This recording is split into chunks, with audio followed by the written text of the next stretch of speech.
Hello dear student, कैसे हो? I hope बहुत ही अच्छे होंगे। तो चलिए एक और न्यू वैकेंसी के साथ मैं आ गया हूं। तो आज हम इस वैकेंसी में क्या कुछ करने वाले हैं, देखिए।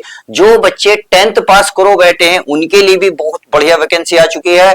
जो बच्चे 12वीं करो बैठे हैं, जो बच्चे डिप्लोमा या आप ग्रेजुएशन करो बैठे हैं, वो भी इनके लिए भी बहुत बढ़िया वैकेंसी आ चुकी है। तो क्या कुछ होगा, सब कुछ डिटेल जानेंगे। चाहे इसमें पोस्ट की बात करें, आवेदन कब से है, एज लिमिट क्या रहने वाली है, कब से आवेदन होंगे, क्या इसमें एजुकेशन क्वालिफिकेशन मांगी है, एज क्या रहने वाली है, सबसे ज्यादा मोस्ट इंपोर्टेंट सैलरी क्या रहने वाली है, सबसे खास बात कि फीस कितनी रहने वाली है, यानी कि कब आपके ऑनलाइन पैसे कटेंगे, कितने कटेंगे, सब कुछ मैं डिस्कस करने वाला हूं। और सबसे ज्यादा मोस्ट इंपोर्टेंट ऑफिशियल वेबसाइट उस बताने वाला हूं जहां आप जाके फॉर्म को अप्लाई कर सकते हैं। क्योंकि कुछ बच्चे सोचते हैं सर ये फेक न्यूज है, ऐसा कुछ नहीं है, सब कुछ डिस्कस होगा, बस आपको वीडियो को शुरू से लेकर लास्ट तक देखनी होगी। तो चलिए समझते हैं पॉइंट टू पॉइंट एक एक जानकारी के साथ। अगर मैं बात करूं उसमें, देखिए 10वीं पास वालों के लिए क्या क्या वैकेंसी रहने वाली है, सबसे पहले बात कर लेते हैं। क्योंकि क्वालिफिकेशन को जानना बहुत ही जरूरी है। अगर 10वीं पास है आप, तो 10वीं पास वालों के लिए इन्होंने जो वैकेंसी निकाली है, देखिए इसमें मल्टीटास्किंग यानी कि MTS मल्टीटास्किंग स्टाफ, और एक निकाली है ट्रेडमैन की, यानी कि ट्रेडमैन की। ये दो वैकेंसी इसमें 10वीं पास वालों के लिए निकली हुई हैं। बात आती है इसमें, अगर 12वीं पास बच्चे जो भरना चाहते हैं तो 12वीं पास वाले भी देख लें, क्योंकि उनके लिए भी बहुत बढ़िया वैकेंसी निकली है। यह देखिए स्टोर कीपर है। क्या है? Store keeper. स्टोर कीपर कहने का मतलब है, यानी कि यह केवल क्लियरिकल पोस्ट है, सही है। अब बात आती है स्नातक, यानी कि जो बच्चे ग्रेजुएशन करो बैठे हैं उनके लिए भी बात कर लेते हैं, ग्रेजुएशन वालों के लिए। चलिए लिख लेता हूं मैं स्नातक। अगर स्नातक वाले जो बच्चे हैं उनके लिए क्या है, उनके लिए भी है सुपरवाइजर की पोस्ट निकली हुई है। किसकी? सुपरवाइजर, सही है। चलिए ये बात आपको अच्छे से समझ में आ गई होगी। अब कुछ बच्चे ये सोच रहे होंगे सर हमने तो डिप्लोमा कर रखा है, कोई टेक्निकल योग्यता हो, जैसे कोई डिप्लोमा हो, ITI करो बैठे हैं, या हायर, तो उनके लिए भी सुन लो, आपके लिए भी बहुत बढ़िया वैकेंसी निकली है, बहुत सारी हैं। आप चाहो तो जो चाहो भर लेना है। एक इसमें ट्रेडमैन की है, पेरेकोर स्टाफ ऑफिसर की है, एक है RT टेकर केटर की, एक है इसमें सर्टिफिकेट और अनुभव, जो अनुभव हो आप इसकी फॉर्म अप्लाई कर सकते हैं। समझ में आ गई? तो चलिए अब सबके लिए क्या रहने वाली है, ये सबके लिए रहने वाली है। क्योंकि ग्रेजुएशन वालों के लिए थोड़ी एज के डिस्काउंट दिया है, परंतु 10वीं और 12वीं वालों के लिए लगभग इक्वल करा है। तो क्या करा है, एज की अगर मैं बात करूं तो प्यारे बच्चों, एज की जो है आपकी मिनिमम 18 साल रहनी चाहिए और मैक्सिमम 27 साल रहनी चाहिए। ये मैं 10वीं और 12वीं वालों के लिए बता रहा हूं।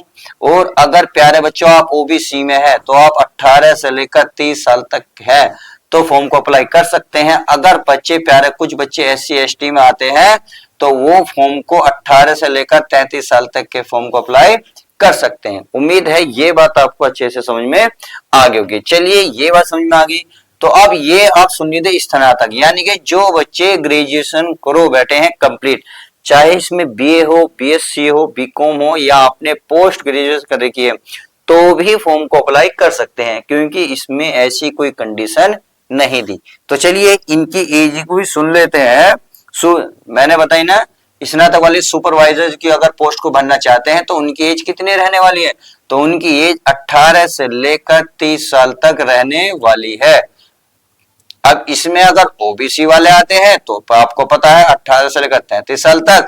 अगर आप SC एंड ST में आते हैं तो प्यारे बच्चों 18 से लेकर 35 साल तक अगर आप हैं तो फॉर्म को अप्लाई कर सकते हैं। आई होप इतनी बात आपको समझ में आ गई होगी। चलिए अगर ये बात समझ में आ गई है तो चलिए अब सबसे ज्यादा मोस्ट इंपोर्टेंट क्वेश्चन सबके दिमाग में चलता है, क्या इसमें फौज की तरह फिजिकल होगा, यानी कि जिस तरीके से आर्मी की होती है क्या उसी की तरह इसमें फिजिकल होगा? क्योंकि हम पहले ही पढ़े हैं आर्मी मेंस रिक्वायरमेंट 2026, तो इसमें इस तरीके की फिजिकल नहीं होगा इतना हार्ड, जितना हार्ड उसमें शारीरिक परीक्षा होती है। समझ में आ गई? यानी कि इसमें एक सिर्फ कितना बेसिक मेडिकल फिटनेस होगा। फिजिकल मेडिकल फिटनेस में देखिए बेसिक मेडिकल जो आपकी फिटनेस है, इसमें आपको ध्यान रखना होगा। सिविल छोटी सी बात है, आर्मी जीटी भर्ती की तरह कठिन परीक्षा जैसे दौड़ नहीं होती है। इसमें सिर्फ क्या होगा, बेसिक मेडिकल होना होगा आपका, यानी कि उसमें तो तुम नॉर्मल दौड़ लगा पाते हो या नहीं लगाते हो, चलते हो ठीक से, नहीं तो सिर्फ हल्का सा होगा, बाकी इसमें कुछ भी नहीं होगा। समझ में आ गई? चलिए अब बात आती है इसमें सिलेक्शन प्रोसेस की, अर्थात इसमें सिलेक्शन प्रोसेस कैसे रहने वाला है, तो चलिए उसको जान लेते हैं। तो आपका सिलेक्शन प्रोसेस ज्यादातर देखिए, जैसे जैसे अलग अलग मैंने पोस्ट बताई हैं तो उनको ध्यान से सुनेंगे। तो अधिकांश पदों पर चयन केवल लिखित परीक्षा पर आधारित है, यानी कि ज्यादातर जो इसमें पोस्ट है आपके रिटन एग्जाम में हो गया, क्या होगा, रिटन एग्जाम होगा ज्यादातर पे, सही है, रिटन एग्जाम होगा। अब जैसे एमटीएस, मेड और सुपरवाइजर जैसे पद पर सिंगल डे एग्जाम आधारित है, इस बात का आपको ध्यान रखना होगा। दूसरा, आपके जैसे स्टोर कीपर पद के लिए लिखित परीक्षा के बाद एक क्वालिफाइंग टाइपिंग मास्टर होगा, यानी कि 2 चरणों में होगा। क्या से होगा, जो स्कोर स्टॉक कीपर के लिए आप वैकेंसी भरना चाहते हैं तो आप उसके लिए एक टाइपिंग टेस्ट होगा, यानी कि रिटन एग्जाम तो होगा, क्योंकि इनके लिए तो ज्यादातर एक सिंगल एग्जाम होगा, दूसरे के लिए इनका क्या होगा, 2 होगा। एक तो रिटन एग्जाम होगा, दूसरा टाइपिंग होगा, टाइपिंग टेस्ट होगा। इंग्लिश में अलग होगा और हिंदी में अलग होगा। अगर मैं हिंदी की बात करूं, इंग्लिश की बात करूं, तो इन्होंने इंग्लिश में प्यारे बच्चों 35 वर्ड मांगे हैं, 35 वर्ड पर मिनट, सही है। अगर हिंदी की बात करें तो हिंदी में इन्होंने 30 वर्ड पर मिनट वर्ड मांगे हैं। तो 2 आपको देने होंगे, कौन कौन से के लिए, एक तो स्टोर कीपर पद के लिए लिखित परीक्षा के लिए, सही है, लिखित परीक्षा होगी, फिर टाइपिंग टेस्ट होगा। समझ में आ गई? चलिए अगर ये बात समझ में आ गई है तो बात कर लेते हैं अब एग्जाम पैटर्न की। तो एग्जाम पैटर्न कैसे रहने वाला है, क्योंकि जो बच्चे रिटन एग्जाम देने वाले हैं तो उनके लिए क्या कुछ रहने वाला, उसको भी ध्यान से समझते हैं। अगर मैं इसमें रिटन में बात करूं, किसमें, रिटन एग्जाम में, तो चलिए रिटन एग्जाम को समझ लेते हैं। रिटन एग्जाम में प्यारे बच्चों आपको 100 क्वेश्चन देखने को मिलेंगे और उसमें ही आपको 100 अंक मिलने वाले, अर्थात 100 मार्क्स मिलने वाले हैं। बात आती है इसमें टाइम कितना मिलेगा, तो टाइम मिलेगा 2 घंटे 30 मिनट, यानी कि 2 घंटे का पूरा टाइम मिलेगा, 2 घंटे यानी कि 120 मिनट की ये बात कर रहा है, सही है।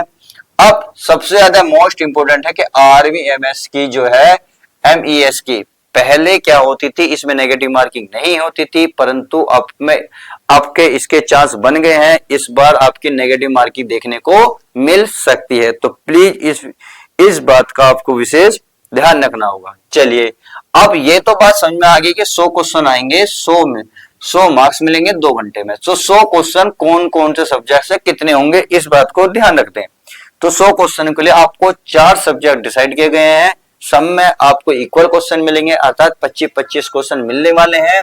इसमें देख लीजिएगा, पहले आता है जनरल नॉलेज, यानी कि जीए, जनरल अवेयरनेस, जनरल इंटेलिजेंस, ये कह सकते हो आप। इसमें आपको 25 क्वेश्चन मिलेंगे, सही है, 25 ही मिनट मिलेंगी। अब बात ये रीजनिंग की, तो चलिए रीजनिंग की बात कर लेते हैं। रीजनिंग में बात करूं माय डियर स्टूडेंट, तो रीजनिंग में आपको 25 क्वेश्चन देखने को मिलेंगे, 25 ही मार्क्स मिलने वाले हैं, सही है। फिर आता है आपका गणित, यानी कि मैथ। अगर मैथ की मैं बात करूं तो फिर वही बात, 25 क्वेश्चन 25 मार्क्स।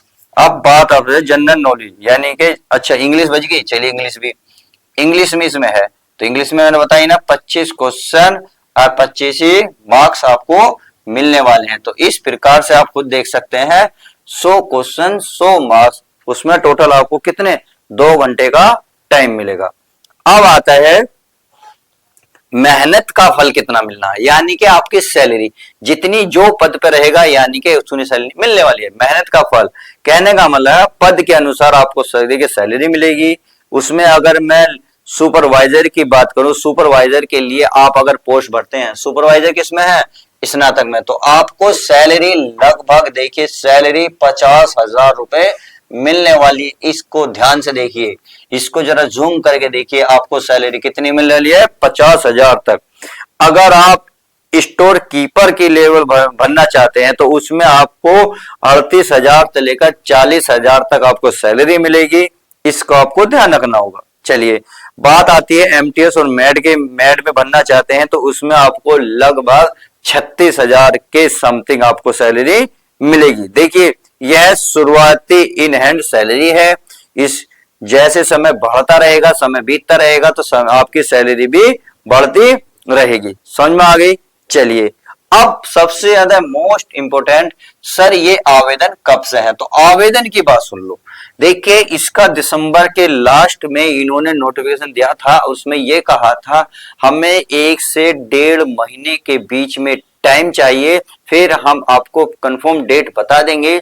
तो इन्होंने 1.5 महीने का मतलब है लगभग 25 दिसंबर को इसका ऑफिशियल नोटिफिकेशन आया था। तो 25 दिसंबर से 25 जनवरी 1 महीना और 1.5 महीने का मतलब है लगभग 10 फरवरी। तो यानी कि 10 फरवरी के बाद आपको कभी भी इसका ऑफिशियल नोटिफिकेशन देखने को मिल सकता है। तो प्लीज तैयार हो जाइएगा जो भी आर्मी में जाना चाहते हैं, जो भी अपनी पोस्ट को पक्का करना चाहते हैं। सही है। तो उम्मीद है ये बात आपको अच्छे से समझ में आ गई होगी। तो चलिए मैंने लगभग सब कुछ जानकारी बता दी है। अब आपको क्या करना है, वीडियो लाइक शेयर कमेंट जरूर करना है। तो चलिए ऐसी न्यू वैकेंसी के साथ, न्यू वीडियो के साथ मिलते हैं। अब आपको ऐसी न्यू वैकेंसी चाहिए, न्यू उसकी जानकारी चाहिए तो चैनल को सब्सक्राइब करना पड़ेगा। तो मिलते हैं नेक्स्ट न्यू वैकेंसी के साथ। जब तक के लिए take care, love you guys. प्यारे बच्चों अपना ध्यान रखें।